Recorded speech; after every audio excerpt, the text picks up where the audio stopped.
दोस्तों आज की इस वाली वीडियो में मैं आपको क्लास 12 फिजिक्स चैप्टर 1 का विद्युत आवेश एवं क्षेत्र इलेक्ट्रिक चार्ज एंड फील्ड्स का 10 लघु उत्तरीय प्रश्न कराने वाला हूं दोस्तों, जो हमारे एग्जाम में पूछा जाता है। दोस्तों सबसे पहला देखिए, आवेश के आयतन घनत्व की परिभाषा दे और इसकी एसआई मात्रक को लिखे। दोस्तों आवेश का आयतन घनत्व की परिभाषा होता है किसी चालक पर स्थित कुल आवेश के प्रत्येकांक आयतन को आवेश का आयतन घनत्व कहते हैं।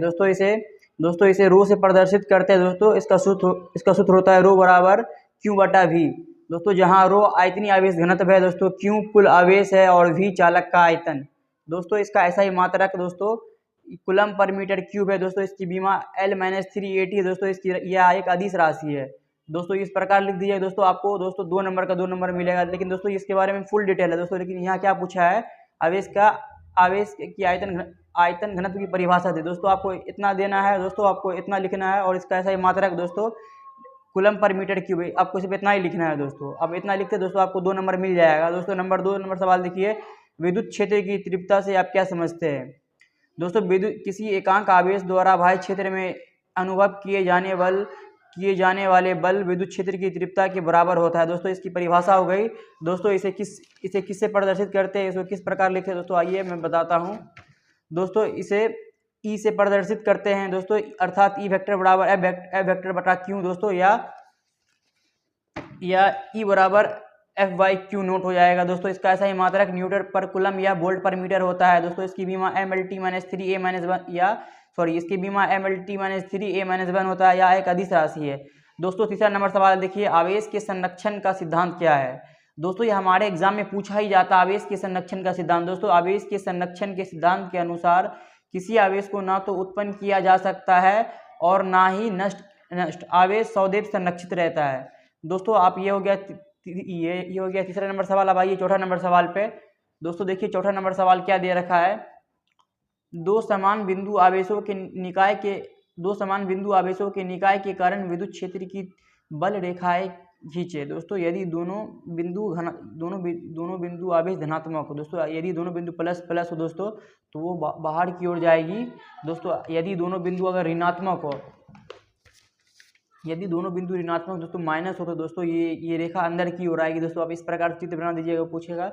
दोस्तों आइए देखिए 5 नंबर सवाल, परावैद्युत शक्ति एवं अपेक्षिक परावैद्युतांक को परिभाषित करें। दोस्तों ये इसमें पूछ रहा है 2 प्रकार का, इसमें मतलब इसका डेफिनेशन पूछ रहा है और अपेक्षिक परावैद्युतांक का डेफिनेशन पूछ रहा है। दोस्तों यहाँ क्या लिखना है, परावैद्युतांक शक्ति विद्युत क्षेत्र की तीव्रता का वह अधिकतम मान जहाँ तक परावैद्युत माध्यम अचालक बना रहता है उसे परावैद्युत शक्ति कहते हैं।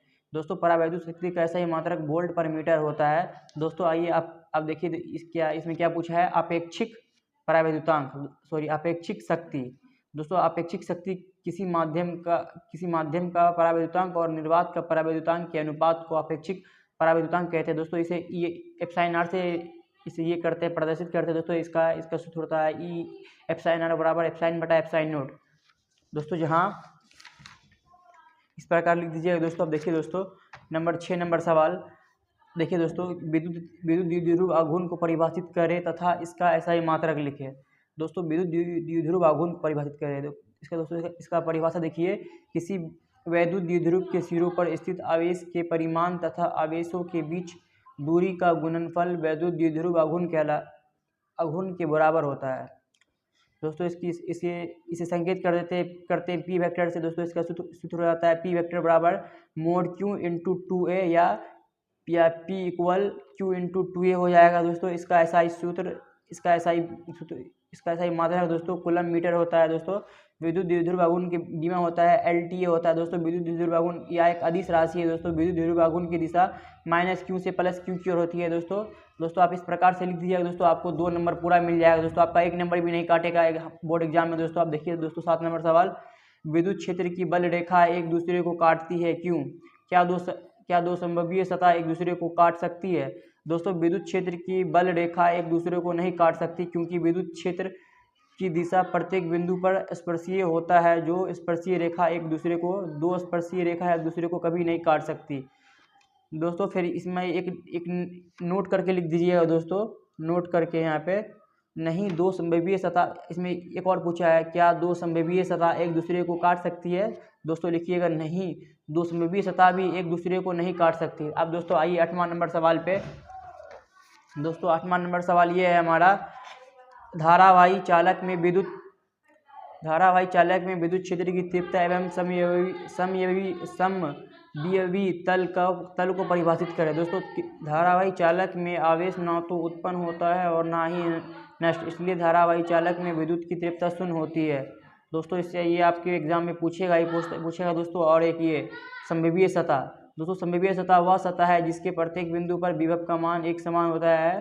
दोस्तों अब ये इसमें दो प्रकार का सवाल पूछा है, विद्युत चालक में स्थित विद्युत क्षेत्र की तीव्रता एवं संभवीय तल की परिभाषा दे। दोस्तों अब ये पहले धारावाही चालक की परिभाषा लिख दीजिएगा और इसके बाद क्या पूछा है, संभवीय सतह। दोस्तों देखिए संभवीय सतह की फिर परिभाषा लिख दीजिएगा दोस्तों। अब दोस्तों जो कि मोस्ट इंपॉर्टेंट दोस्तों VBI से कर लीजिए दोस्तों, आवेश के दो मौलिक गुण लिखे। दोस्तों आवेश के दो मौलिक गुण देखिए दोस्तों, आवेश का संरक्षण हो जाएगा